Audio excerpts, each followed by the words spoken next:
Hello and welcome to the channel.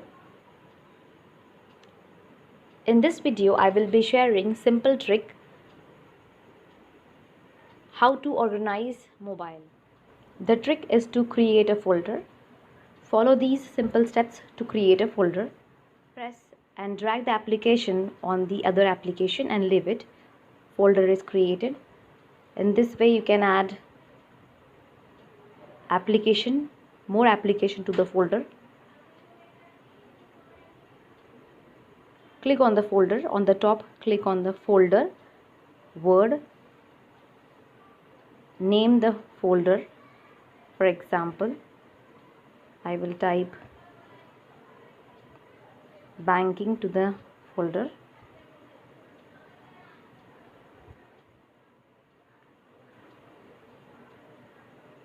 In this way I have created some folder.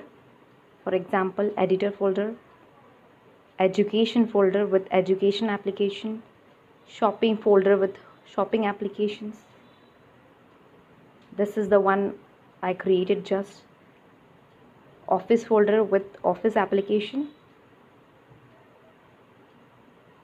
and so on. That's all for this video. Thank you. Have a great day.